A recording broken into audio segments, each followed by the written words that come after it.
ಎಲ್ಲರಿಗೂ ನಮಸ್ಕಾರ. ನಾನು ಲಕ್ಷ್ಮಣ್ ನಿಂಬರ್ಗಿ, ಪೊಲೀಸ್ ವರಿಷ್ಠಾಧಿಕಾರಿ, ವಿಜಯಪುರ ಮಾತಾಡ್ತಾ ಇರೋದು.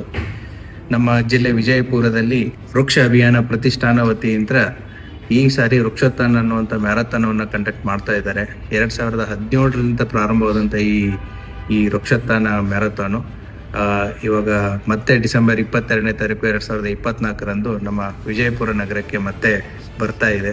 ಈ ಬಾರಿ 3 ವಿಭಾಗಗಳಲ್ಲಿ ಇದನ್ನು ನಡೆಸ್ತಾ ಇದೆ. 5 ಕಿಲೋಮೀಟರ್, 10 ಕಿಲೋಮೀಟರ್, 21 ಕಿಲೋಮೀಟರ್ದಲ್ಲಿ.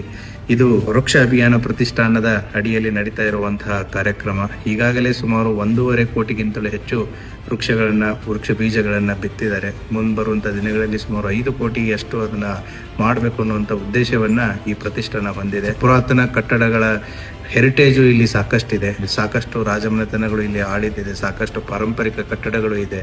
ಈ ಕಟ್ಟಡಗಳ ಪ್ರವಾಸೋದ್ಯಮ ಮತ್ತು ಈ ಕಟ್ಟಡಗಳ ಮಹತ್ವವನ್ನು ಸಾರುವಂತಹ ಈ ಮ್ಯಾರಥಾನ್ ಕೂಡ ಒಂದು ಇವೆಂಟ್ ಆಗಿದೆ. ಈ ಎಲ್ಲ ಹಿಸ್ಟಾರಿಕಲ್ ಬಿಲ್ಡಿಂಗ್ಸ್ಗಳ ಮುಂದೆ ಈ ಮ್ಯಾರಥಾನ್ಗಳು ಎಲ್ಲ ಬಿಜಾಪುರ ಸಿಟಿಯಲ್ಲಿರುವಂತಹ ಎಲ್ಲ ಕಟ್ಟಡಗಳನ್ನು ಕವರ್ ಮಾಡಿ ಇದನ್ನು ಪ್ರವಾಸೋದ್ಯಮವನ್ನು ಕೂಡ ಬೆಳೆಸಬೇಕು ಅನ್ನುವಂಥ ಒಂದು ಉದ್ದೇಶದಿಂದ ನಡೀತಾ ಇದೆ. ಇದರ ಹಿನ್ನೆಲೆಯಲ್ಲಿ ಸಾಕಷ್ಟು ಜನಪ್ರತಿನಿಧಿಗಳು ಮತ್ತು ಮಂತ್ರಿಗಳು ಮತ್ತು ಶಾಸಕರುಗಳು ಮತ್ತು ಸಾಕಷ್ಟು ಬಿಜಾಪುರದ ಜನರು ಕೂಡ ಇದರಲ್ಲಿ ಭಾಗವಹಿಸಿದ್ದಾರೆ. ಇದು 5ನೇ ಬಾರಿಗೆ ಬಿಜಾಪುರ ನಗರದಲ್ಲಿ ಇದು ನಡೀತಾ ಇದೆ. ಈ ಬಿಜಾಪುರ ಬಗ್ಗೆ ನೀವು ಇತ್ತೀಚೆಗೆ ತಾವು ಕೇಳಿರ್ಬೋದು. ಸುಮಾರು ವರ್ಷಗಳ ಹಿಂದೆ ಇದನ್ನು ಧೂಳಿನ ನಗರಿ ಅಂತ ಕರಿತಿದ್ದಂತಹ ಒಂದು ಸಂದರ್ಭ ಇತ್ತು. ಈಗ ಏರ್ ಕ್ವಾಲಿಟಿ ಇಂಡೆಕ್ಸಲ್ಲಿ ಪ್ರಥಮವಾಗಿ ನಮ್ಮ ಗುಮ್ಮಟ ನಗರ ಬಂದಿರೋದು ತಾವೆಲ್ಲ ಕೇಳಿದ್ದೀರಾ. ಇದ್ರ 2 ಉದ್ದೇಶ. ಒಂದು, ಹಸಿರೀಕರಣ. ಏನು, ಬಿಜಾಪುರದಲ್ಲಿ ಅರಣ್ಯ ಪ್ರಮಾಣ 3%ಕ್ಕಿಂತಲೂ ಕಡಿಮೆ ಇದೆ ಅನ್ನುವಂಥ ಒಂದು ಮಾಹಿತಿ. ಅದೇ ರೀತಿ on N average 1/3 of the area ನಮ್ಮದು ಹಸಿರು ಇರಬೇಕು ಅನ್ನುವಂಥ ಒಂದು ಉದ್ದೇಶ ಇದೆ. ಈ ಹಸಿರನ್ನು ಜಾಸ್ತಿಯಾಗಿ ಬೆಳೆಸಬೇಕು.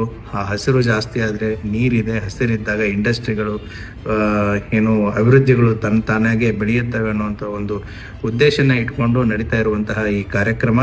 ಆ ಹಿನ್ನೆಲೆಯಲ್ಲಿ ಪೊಲೀಸ್ ಇಲಾಖೆಯ ಪರವಾಗಿ ನಾನು ವೃಕ್ಷೋತ್ಥಾನಕ್ಕೆ ಸಂಪೂರ್ಣವಾದಂತಹ ವಿಶಸ್ಸನ್ನು ಹೇಳ್ತೀನಿ. ಮತ್ತು ಪೊಲೀಸ್ ಇಲಾಖೆಯಿಂದಲೂ ಕೂಡ ಇದರಲ್ಲಿ ಪಾರ್ಟಿಸಿಪೇಟ್ ಮಾಡ್ತೀವಿ. ನಾನು ಕೂಡ ಇದರಲ್ಲಿ ಪಾರ್ಟಿಸಿಪೇಟ್ ಮಾಡ್ತೀನಿ. ತಾವೆಲ್ಲರೂ ಕೂಡ ಈ ವೃಕ್ಷೋತ್ಥಾನ ಬರುವಂಥ ಡಿಸೆಂಬರ್ 22, 2024ರಂದು ಭಾಗವಹಿಸಿ ಈ ಇವೆಂಟನ್ನು ಸಕ್ಸಸ್ಫುಲ್ ಆಗಿ ಮಾಡಬೇಕು ಅಂತ ತಮಗೆಲ್ಲರಿಗೂ ಕೂಡ ಪೊಲೀಸ್ ಇಲಾಖೆಯ ಪರವಾಗಿ ನಾನು ಕೇಳ್ಕೊಳ್ತೀನಿ. Thank you.